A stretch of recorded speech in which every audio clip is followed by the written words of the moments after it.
Hello, I'm John Dries from Honorable Third Party, and in this video I'm going to be discussing the Small Gang Typhoon. Typhoons are a very versatile ship. They have multiple fitting options that are viable in small gang and fleet PvP. In this instance I'm using the fit shown on the left side of the screen. It sacrifices tank in favor of mobility, so while having a relatively light tank compared to most battleships, its speed combined with the defensive web and heavy newt make it difficult to pin down. In this portion of the video, you can see an example of one of the disadvantages of using rapid heavy missiles. That of course being that if you happen to have the incorrect damage type loaded for an engagement, switching out is time consuming and costs you valuable time to DPS down hostile targets. However, when you do have the correct damage type loaded, the ship can apply 800 DPS very effectively. I happen to have Nova loaded, so when a plated Arazu lands on grid, I know I'll be able to remove him from the grid rapidly. When flying in small gang PvP, it's important to consider the behavior of your targets. It's unlikely that an Arazu feels up to the challenge of soloing my Typhoon and my friend's Tengu, and considering the Arazu's ship bonuses, we can only suspect one thing. An enemy Typhoon lands and the Arazu lights a Cyno and brings in a Thanatos. Fortunately for me, by remaining aligned and overheating my DPS, I was able to break the Arazu, after which I was not pointed and was able to slip away. My friend in the Tengu simply de-aggresses at the gate and jumps out.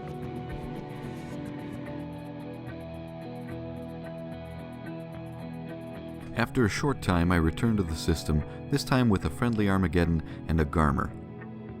We try to quickly dispatch an Oracle, but he manages to crash the gate and jumps out. Our Garmer pilot chases down a Caracal on grid, and I micro-jump drive into DPS range. If you look closely, you can see the angle of the Typhoon shift around as I prepare to light the micro-jump drive. This is due to using the WASD keys to manually aim the MJD at the target. Although you can continue to change the heading of the ship after the MJD is lit, you cannot alter where you will land after it is activated.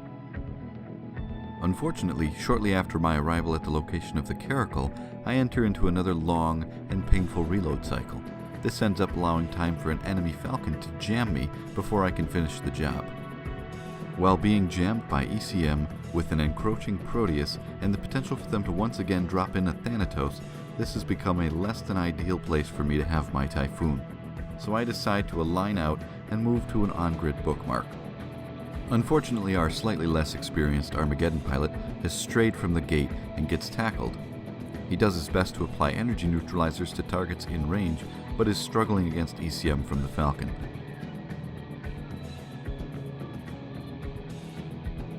I use a second on-grid bookmark to position myself in line with the enemy Falcon. Shortly after warping, I'm jammed again.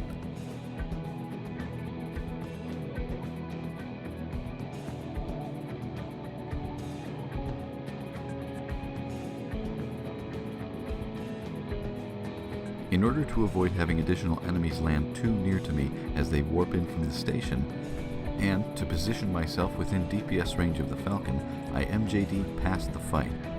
At this point, Hiraki's Armageddon is at about 50% armor. He's able to slow incoming DPS when he isn't jammed, which has allowed him to stay alive for longer than usual. But he's in trouble. I request assistance from my friend Manfred Phillips, who happens to be a couple jumps away in a Macarial. Fortunately, the Falcon pilot strays too close to our Armageddon. He ends up being neuted and has drones assigned to him, which forces him to an on-grid bookmark. Moments later he returns and lands close to me. He eventually misses a jam cycle on my Typhoon, and we are finally able to remove him from the grid. Just after the Falcon is destroyed, Manfred arrives in his Macarial, and unhindered by ECM, we are able to destroy the rest of the enemy targets that are in range. Our Armageddon pilot Hiraki is finally destroyed, but his loss will not be in vain, as it helps us secure a 600 million Proteus kill and a very cap-dry Megatron.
At the end of the engagement, you can see that I attempt a poorly aimed MJD onto another enemy Falcon.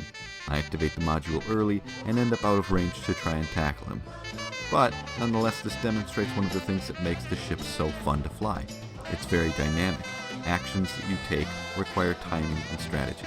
The Typhoon is fast, but only for a battleship, and so decisions must be made more deliberately and decisively than in an average kiting cruiser. A poorly timed MJD or reload cycle can spell disaster for the ship.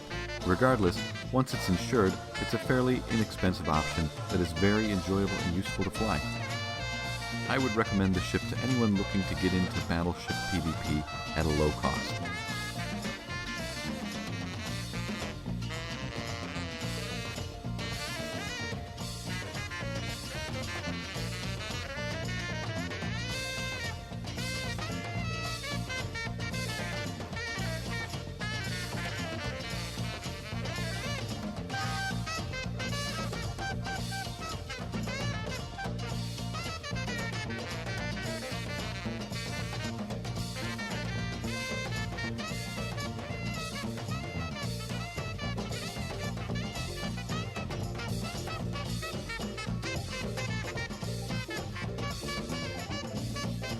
Thank you for watching this video. Please visit us at honorablethrd.com for more videos and content.